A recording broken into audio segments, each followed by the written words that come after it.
m'appelle Sylvain Repos, j'ai 34 ans, je suis auteur de BD depuis pas loin de 5 ans maintenant.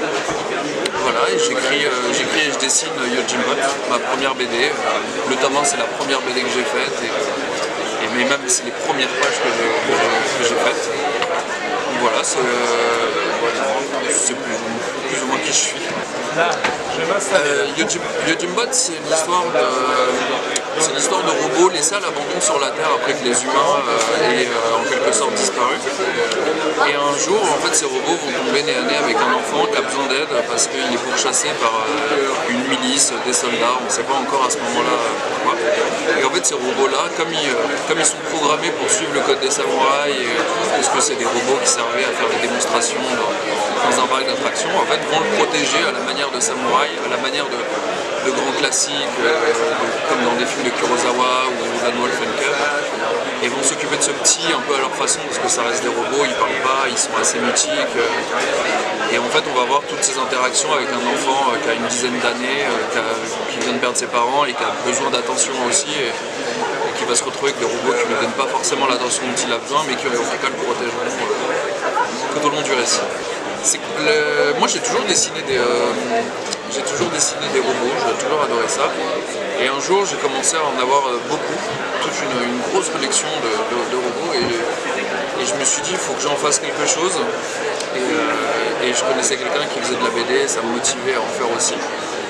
Et du coup, j'ai récupéré un peu toutes mes idées, tous mes dessins, mes catalogues de robots que je m'étais fait tout seul, et j'ai commencé un peu à articuler une forme de récit entre certains robots. J'en ai certains que j'ai mis sur le côté et d'autres que je me suis dit tiens, ces deux-là ils vont bien ensemble, ces quatre-là feraient une bonne équipe, et ainsi de suite. Et en fait, au bout d'un moment, je commençais à faire des petites scénettes, et il y a une histoire qui est un peu sortie de tout ça. Et, on va dire la dernière chose qui est arrivée dans mon histoire, c'est l'orphelin. Parce que j'avais plein de scénettes avec ces robots, j'avais plein d'idées, mais il manquait un lien, il manquait une sorte de moteur à la narration. Et en fait, c'est ce petit qui est arrivé et qui a tout débloqué. C'est ça, ouais, Yojimbot Story, c'était un projet qu'on m'avait proposé de faire avec l'effervescence du webtoon, de raconter autre chose avec cet univers-là, parce qu'il est assez dense pour rajouter quelques éléments, pour ajouter quelques personnages. Et ouais, moi je l'ai visualisé comme une sorte de préquel qui raccorde normalement sur Yojimbot à la fin. Oui, c'est pas du tout le même. C'est pas le même médium en fait, ça reste de l'art séquentiel, mais comme on le raconte plus de la même façon, parce que c'est comme changer de langue en fait complètement, c'est comme écrire en langue occidentale et d'un coup écrire en japonais verticalement, tu perds un peu tous tes repères, tu perds ton sens de lecture, tu perds beaucoup de choses, mais tu gagnes aussi beaucoup de choses. C'est ça a été tout le jeu de dessiner le webtoon, en fait j'ai dû désapprendre plein de choses, plein de petites habitudes, par exemple, ne serait-ce qu'une scène d'exposition, tu ne peux plus la faire de la même façon parce que tu n'as plus le droit au panorama, tu as le droit à un panorama vertical. Donc en fait, pour moi ça marche bien parce que c'est dans une sorte de Japon féodal reconstruit, du coup il y a plein de pagodes, il y a plein de bâtiments hyper verticaux.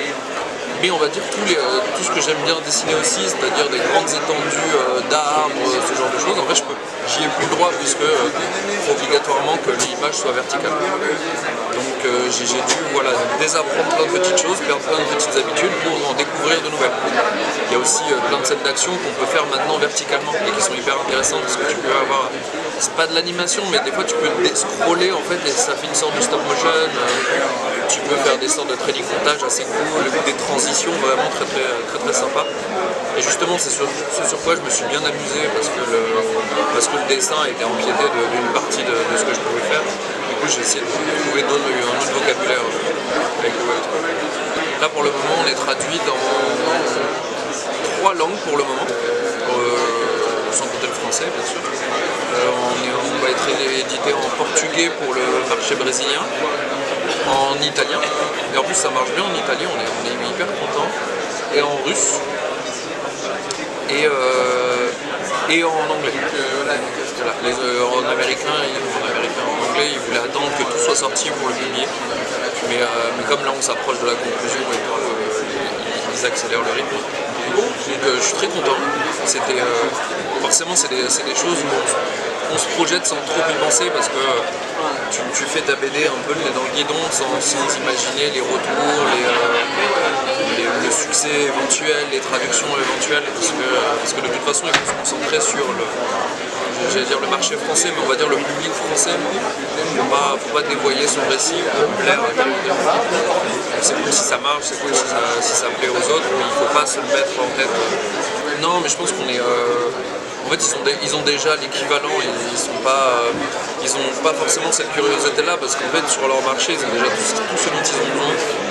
Et ils ont aussi une façon de consommer complètement différente. On ne peut pas leur vendre des albums à 17 balles alors qu'ils achètent des mangas à 6 euros et ils ont envie de consommer beaucoup. Donc je pense qu'on n'a pas des récits propices à ces marchés-là. Quand j'étais au Japon, je voyais que même les comics les plus connus du monde, en fait là-bas ça se vend un peu sous le manteau, ils s'en fichent un petit peu parce que c'est pas leur façon de consommer. Moi c'est beaucoup d'animation à la base. Je suis né en 89, j'ai grandi dans les années 2000, enfin j'ai eu 90 et 2000 après par la suite. Et du coup moi ça a été toute l'animation qui reprenait beaucoup de codes du manga, mais pas forcément de l'animation japonaise. Par exemple, dans mes grosses références, il y a Samurai Jack, il y a Afro Samurai, il y a Samurai Champloo. Dès qu'il y a Samurai dans le titre, c'est ma référence. Et du coup, j'ai commencé avec plus des références occidentales, tu vois, Star Wars, de mes grosses rêves, que ce soit pour le design des robots ou pour cette ambiance kimono, combat de sabre. Moi, c'était mes premiers contacts avec la culture japonaise, ça passe par une œuvre occidentale. Et par la suite, après, en grandissant, en m'intéressant un peu plus au sujet, j'ai commencé à découvrir les films de sabre de Kurosawa, les Fan Cub, toutes ces choses-là qui sont maintenant on va dire mes références précises, mais pas le cœur de mes envies de dessiner. Comme je l'ai dit au début, moi j'aime bien, je dessine tout le temps des robots, j'adore changer de morphologie, j'adore faire des tests. Et c'est surtout que en fait, je fais tellement de mélanges, je peux changer par exemple prendre la tête d'un robot et le mettre sur le corps d'un autre et ainsi de suite, pour après me faire des gros catalogues. Par exemple, j'écris pas en me disant j'ai besoin d'un robot, faut que je le dessine. C'est plutôt j'écris mon scénario et en sachant que je me suis fait une sorte d'énorme catalogue de robots, en fonction je pioche dedans. Ce qui fait qu'il n'a pas ce côté... je force pas le robot à coïncider avec la scène, il a déjà du caractère. C'est un peu comme si je faisais un casting au milieu de mes robots et je trouve celui qui a le plus de personnalité dans ce que j'ai dessiné, celui qui est le plus propice à ces scènes d'action et compagnie. Et du coup c'est pour ça qu'ils sont assez variés. C'est qu'en fait toutes les micro-variations d'un robot à l'autre, je les ai virées pour éviter que les robots se ressemblent trop, et je prenais vraiment un robot qui a une tête carrée, un robot qui a une tête ronde, un robot qui ressemble à un gros samouraï, un robot qui ressemble plus à un ninja, pour qu'ils aient vraiment tous des têtes et des morphologies assez différentes. Je fais toutes mes recherches sur papier, parce que je préfère toujours dessiner sur papier. Le premier tome, je l'avais dessiné entièrement sur papier. Parce que c'était ma première BD, que c'était comme ça que je savais dessiner et compagnie.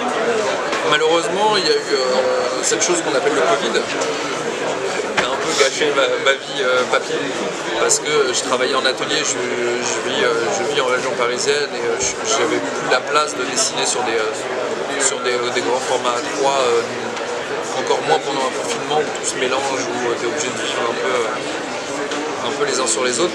Et en fait j'ai dû passer au numérique à ce moment-là parce que je pouvais ni aller à mon atelier ni aller chez mon éditeur pour donner mes planches, et il fallait vite trouver une solution. Du coup je suis passé, j'avais déjà une tablette, un iPad Pro, et du coup j'ai dû me résoudre à vraiment dessiner que là-dessus à partir de là.